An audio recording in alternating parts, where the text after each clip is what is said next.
I want to begin tonight because we're going to finish the series on the iceberg theory tonight with the recovery process and how it works. I'm going to begin by doing a reading from the language of letting go. I actually posted part of this on my Facebook page today. The beautiful gift of peace. Our best problem-solving resource we have is peace. Solutions arise easily and naturally out of a peaceful state. Often fear and anxiety block solutions. Anxiety gives power to the problem, not the solution. It does not help to harbor turmoil. It does not help. Peace is available if we choose it, in spite of chaos and unsolved problems around us. All is well. Things will work out. We can surround ourselves with the resources of the universe: water, earth, a sunset, a walk, a prayer, a friend. We can relax and let ourselves feel peace. Each day I will let go of my need to stay in turmoil. I will cultivate peace and trust that timely solutions and goodness will arise naturally and harmoniously out of the wellspring of peace. I will consciously let go and let God. I wanted to start off with that tonight because I want to talk a lot tonight about the concept of the recovery process as we deal with the iceberg. And there's two things I want to bring out to you. You know, we have two theories. I want to share both theories with you. The one theory is called the peeling the onion. Most of us know that theory, where you begin to work with the outside and eventually you bring things to the inside. And so literally we get to the core a little bit at a time. But there's something different with the iceberg theory. It's almost like in the iceberg, we have to go to the core, create the energy of positive sunshine to start the process of melting the iceberg. And I want to kind of share that with you tonight because it's extremely important. Because see, in the core of the iceberg, there are three things. There's the illusion of fear, the illusion of control, and the big piece, shame. You know, one of the great things I recommended to you, if you ever get the opportunity, is you can go to his YouTube channel. But years ago, John Bradshaw wrote a beautiful book called Healing the Shame That Binds You. And for a long period of time, John Bradshaw did a lot of talks on PBS and really went into this. I had the wonderful opportunity of attending in person a couple of his workshops. What's so beautiful about Bradshaw was he tried to teach us something. And it's something I kind of want to share with you tonight, because I really believe very deeply in the concept that in order to melt the iceberg, to begin to work on ourselves, we have to do it a little bit differently. Because unfortunately, what happens to a lot of us, once you begin to take the addiction away from a person or detox them off of it, remember, addiction is simply the cover. It's the way in which we avoid having to look at what's going on inside of us. And most of us don't want to deal with the iceberg. Most of us want to stay frozen. Most of us want to avoid. Now, I say most of us, I'm really talking about me too. Because really, in reality, so many times it's scary to actually begin to feel, to begin to melt that iceberg, and begin to start the process of healing. And this is connected to another process most of us know about. Do you ever notice sometimes when you have an operation or you have a procedure done, and basically they may have put stitches on? They did something basically because healing from anything starts from the inside and then goes to the outside. The iceberg is the exact same way. In order to start the process of melting the iceberg is not to simply look at all the different issues. And I looked around the iceberg, and I can probably relate to 70% of them. And in some cases, maybe even more. And we can very easily look at it and say, wow, I got this, I've got this, I've got that, everything else. And what they tell you in recovery, don't do that. Because we have a tendency for so many times in our lives to literally, constantly look at what's wrong with us. But see, we're taught something differently. And one of the things I share with people, which is so important, is one of the gifts, and you heard this term before too. It takes a village to raise a child. It takes a family to help us through growth. It also takes a support group and people around us to begin to melt the iceberg. The reason why I say that is because the most dangerous part of our body is up here. We have a tendency to always try to either figure it out, control it. We have a tendency to be scared, to be afraid. And these are things that literally create inside of us elements of shame. And shame is a killer. It literally binds us. It holds us. We get scared to be able to deal with it. And yet shame is the core of addiction. It's the core of many things in life. But see, also you have to realize something. I can't get rid of the shame, so I have to learn how to reduce it, bring it down to a manageable level, and allow it to work for me. And I'll give you an example of this. If we truly take the time to go to the core of the iceberg, and when you look at it, you'll see right in the center, self-hatred, being hard on ourselves, being tough on ourselves. But along that basically is that illusion of control and that illusion of fear. And so many of us have a tendency to be scared to face these things. You know, growth, recovery, healing, starting the melting process is sometimes scary because it means I've got to start to feel my feelings. I got to start to get in touch with them. I have to start to be able to look at the core. And the hardest part about this connects us back to our 12 steps. Notice something about the first 3 steps of the program. The first step teaches us about acceptance. So many of us have to be able to look in that mirror, be able to accept the reality of who we are, to be able to live within ourselves. That's the beautiful part about life. Not only to accept myself, but to learn how to love who I am and to celebrate who I am, to celebrate the gift of myself as a person. Each and every one of us is unique. Each and every one of us is special. Each and every one of us has a story. And your story, my story, all of our stories are the greatest stories on the face of this earth. They're powerful and they're beautiful. Yes, they have a lot of pain involved in them. They have a lot of hurt involved in them. They have a lot of joy, a lot of celebration involved in them. And that's what it's really all about. And the founders of our recovery programs have taught us to come together, to learn from each other, to grow from each other. And I have learned in my own life. I lived in isolation for too long a period of time. I lived in hiding for too long a period of time. And I realize now I need to be connected to my recovery family. I need to be around people that have the guts, the strength, and the courage to work on themselves. And all of us, no matter what our story is, don't be hard on your story, because we've all been through it. We've been through so much. And every one of our stories is a teachable moment. I know everything I've learned in my life, I've learned from my connection and my connection to individuals, my connection to people around me. You never know where that comes from. I'm going to tell you a story about what I mean by this. We have interns as starting point. There are people in their last year before they get they're able to graduate and go for their licensing and counseling.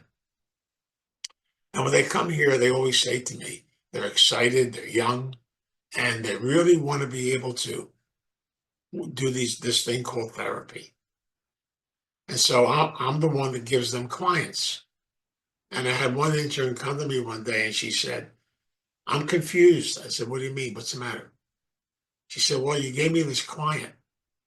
This client has been in many other programs.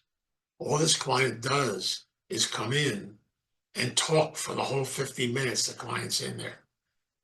I can't get a word in edgewise. How am I going to practice? What theory should I use that I learned? I said, none. I said, what do you mean? I said, you now are learning. The books are wonderful. The things you learned in school are great. But now comes your real education. That person was sent into your life to be your teacher. And basically that person is saying to you, I need somebody to listen to me. So just listen. Is that all I do? No. Just listen. And the person is lonely. So ask them to go to a lot of different groups that we have around here to meet people and connect with people. Which one should I send them to? I said, well, I can send them to all of them. And I'm going to go around and meet people and be connected with people. I said, find out which ones really fit them. So she came back to me a while later, it was almost 2.5 months later. And I said, are you still seeing that guy? She said, yeah. He still comes in and all I do is listen. But I did tell him to go all those meetings. And now he's excited because now he has friends. He has people he can talk to.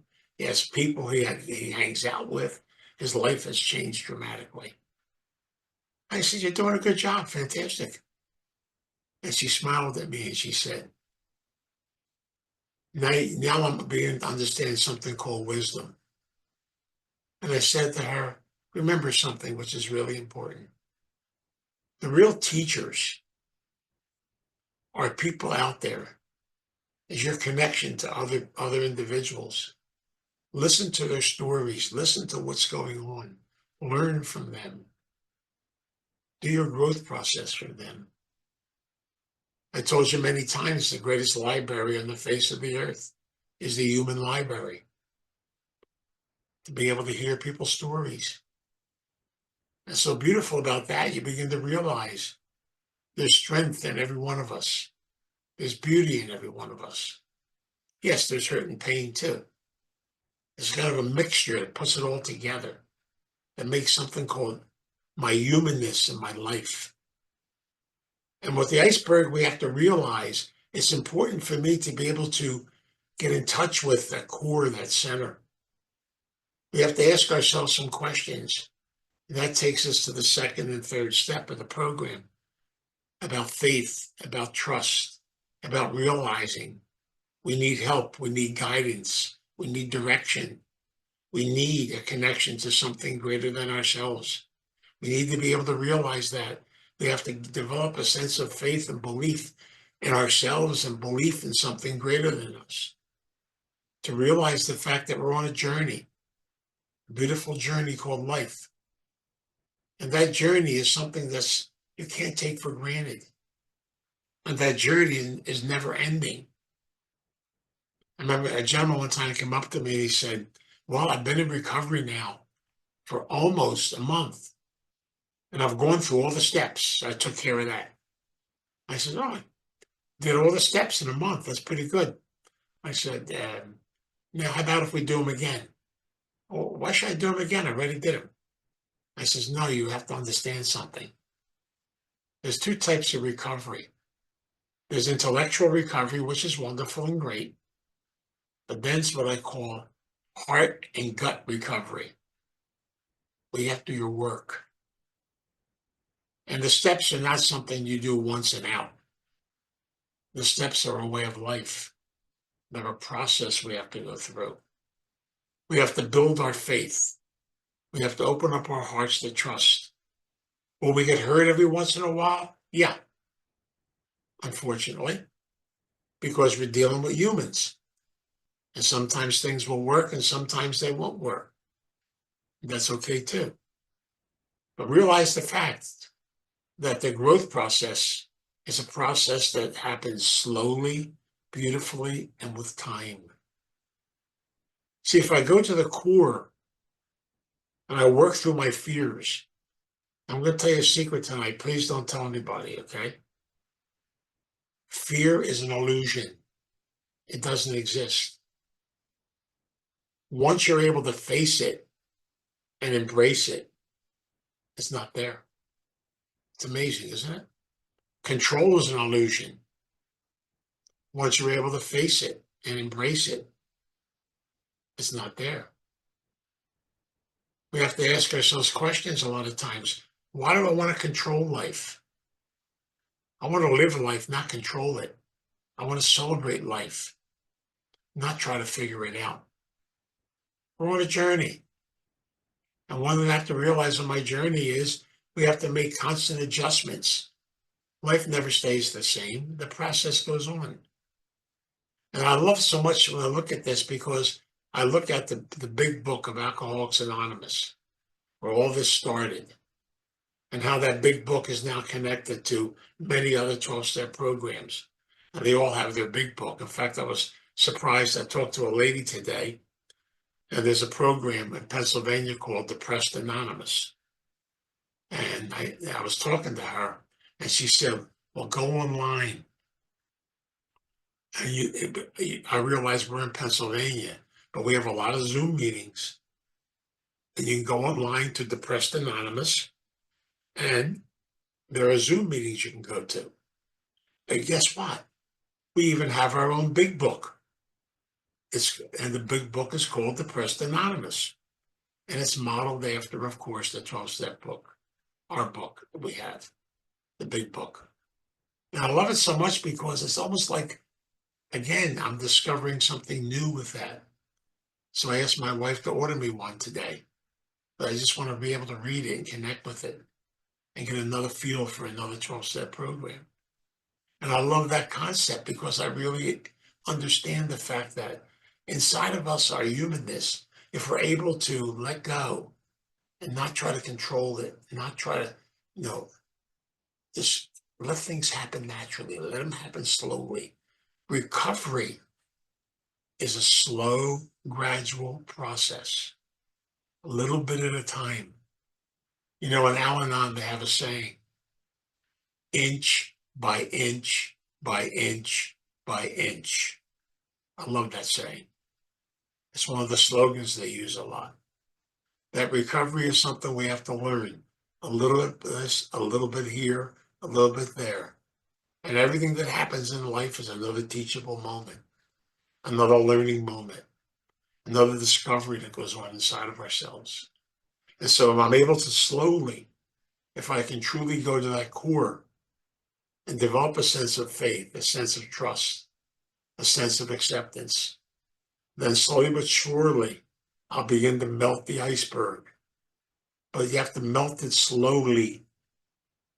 My father used to say that to me when I was a young kid. Of course, I didn't know what he was talking about, but he used to say, bien, take your time, go slow. He used to always say to me, Rome wasn't built in one day. You have to learn. It's a little process here and there. Beautiful things come from patience, from being able to work through things and develop them in different directions. And I appreciate that today because I'm learning that I've been around rooms of recovery for a long time, and I'm still just a beginner. I'm still just learning. I'm still just experiencing things in my own life. And I see every day how things change and things move in new directions, and be open to that, to the experience of it. We just went through that as starting point. Loretta retired. We have two new ladies that took over.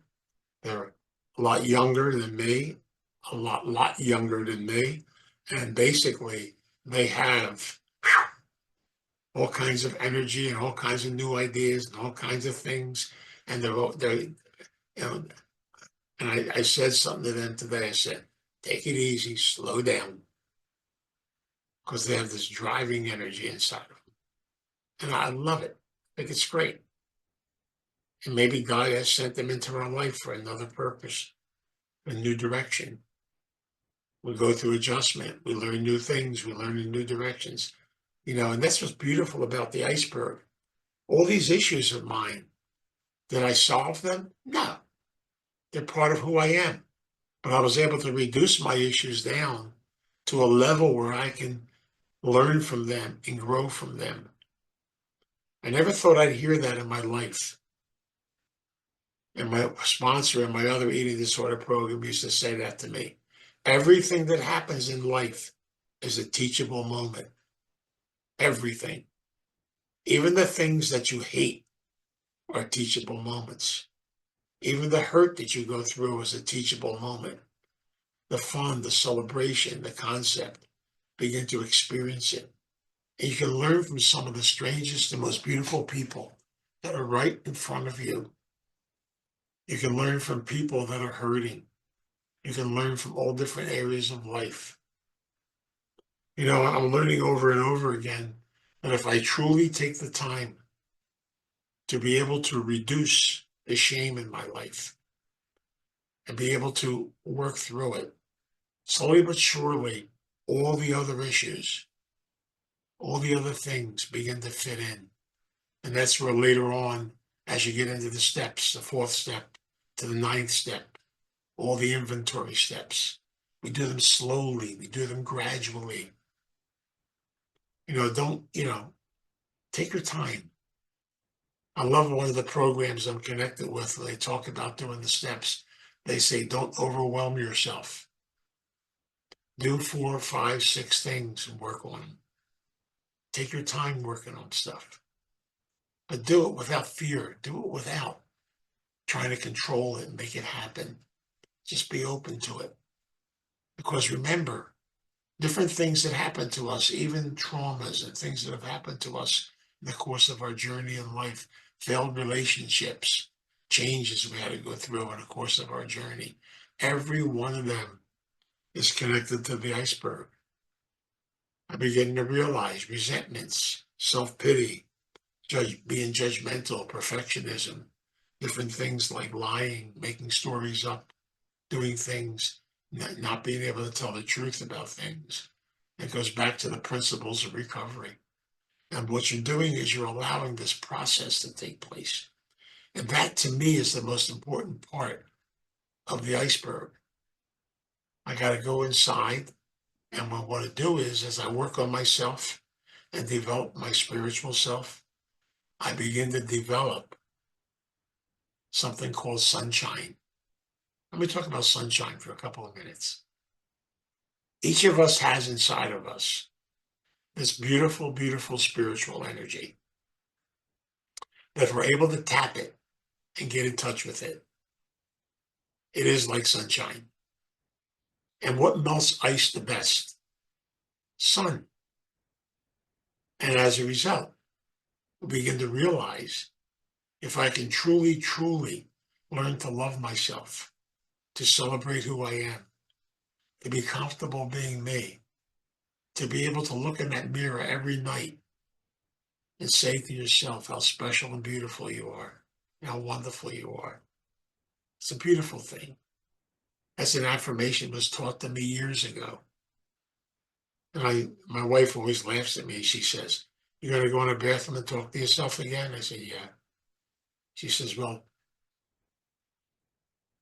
tell the person in the mirror I said goodnight too." So we joke a lot about it today. But I always say, I always tell my wife, "You don't have to worry. I brush my teeth before I say goodnight to myself." And one famous person told me one time, "Don't be afraid to go up to the mirror and kiss yourself goodnight. It's okay. It's okay to be able to look at things and see the beauty inside of yourself as a person." I know sometimes we don't feel beautiful. We don't feel special. And that's okay too. Because things are going to happen. Things occur. We go through loss. We go through changes.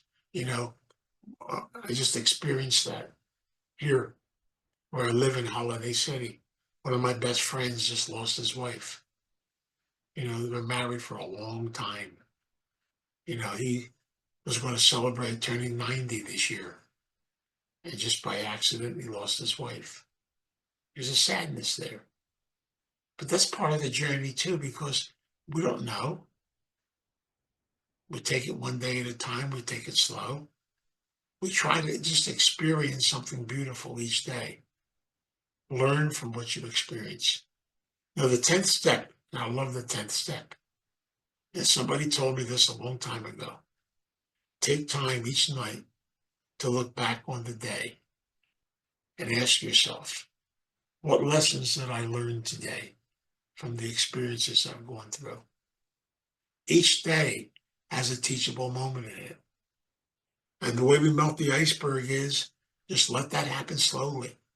As I get stronger and I become more spiritually centered and my spirit becomes more alive, then all the other issues I'll be able to deal with. They're part of my life. They're part of my history. I use an analogy. I've used it before. I visualize all of my issues in a jail cell, and I'm the jailer. And every once in a while, when I'm not looking, they sneak out, and I got to put them back in again. Why? Because all those issues in that jail cell, they're mine. And that's okay, because they're part of my history. They're part of my makeup. And I finally got that through my thick Italian head. I can't change history. Whatever happened, happened. But the secret in being able to heal and move forward is how can I come to a point where I can learn from the experiences I've gone through? Try to remember, experience is a powerful teacher because we have two things in life. We have knowledge and understanding, but then we have experience and wisdom. Wisdom comes from experience. Knowledge comes from up here. And so we have to realize the fact, as I go through my journey, I learn a little bit more. I discover more things. I experience things. I experience different parts of my journey in life. Sometimes I experience loneliness. But one thing I've learned about this program, you never have to be lonely again. Why? Because we have family. We have people we can call, we can connect with. We have a cup of coffee with them. We can celebrate. All these things are part of the journey, part of the learning process, part of who we are.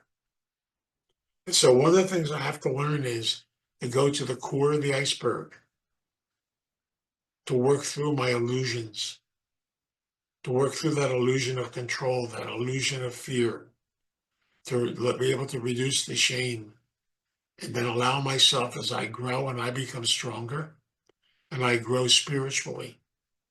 Then gradually the iceberg will melt. And I'll be able to look at all the things that happened in my life and be able to see the lessons, the experiences, the things I've gone through with them. And that's where real wisdom comes. Go back to the serenity prayer. God, grant me the serenity, the inner peace to accept the things I can't change, the courage to change the things I can, and then the wisdom to know the difference. See, remember, everything in life is about learning, growing. Everything in life is about celebration. It makes up the whole mosaic of life. It's a combination of everything. And you know, the Indian meditation book taught me that. They said, if you truly want to understand the journey of life and your emotional system, go sit on a beach and stare at the ocean. The ocean has many faces. Some days it's calm and gentle. Some days it's a little rough. Some days it's stormy. Some days you got to get out of its way. And other days it's beautiful. Nature tries to teach us our connection to everything in life.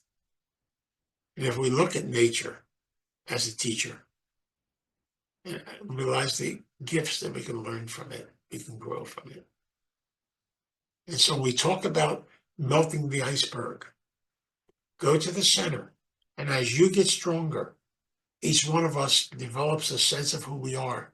We develop our spiritual self on the inside. Our spirit comes alive. And when your spirit comes alive, you automatically start melting the iceberg, because now you have this energy coming out of you. I call that sunshine. And that sunshine will then help you to melt, to learn, and to grow. And so I look at this with the eyes of gratitude.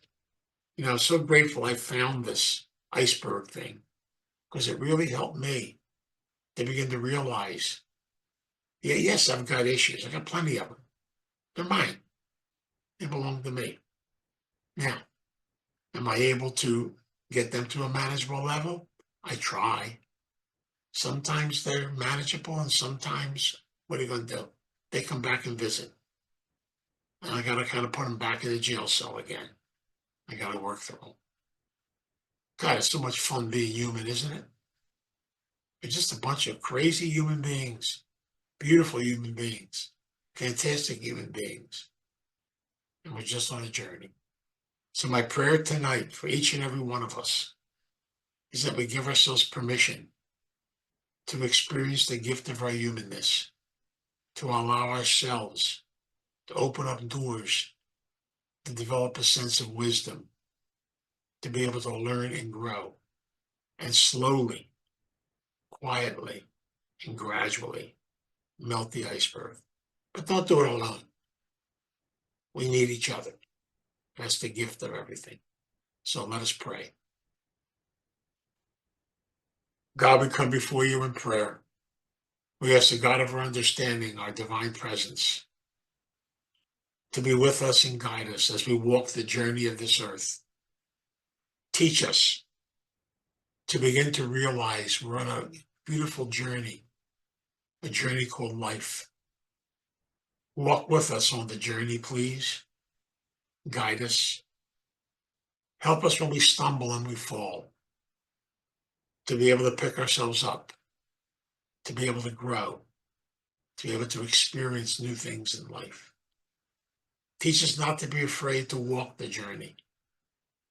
At times we will be afraid. At times that fear will come back. Help us to walk through it. Help us to realize the more we can become open, the more wisdom we're going to develop as we go through each and every experience of the gift of our life. Teach us how special we are. Teach us how each one of us is unique. Teach us to celebrate the gift of who we are. Teach us to be open to new ways and new directions. Teach us to learn from the experience of things around us. Teach us not to get discouraged. And at times we will, but to be able to work through it. But above all, teach us never to be afraid to ask for help, to ask for guidance, to ask for direction, and teach us not to be afraid to connect with others to help us on the journey. We're not alone. We are connected. And from that, our growth takes place. So we ask you bless us and guide us on this journey, and let us do it together as a family. We pray this every day, and we pray it in your name. Amen.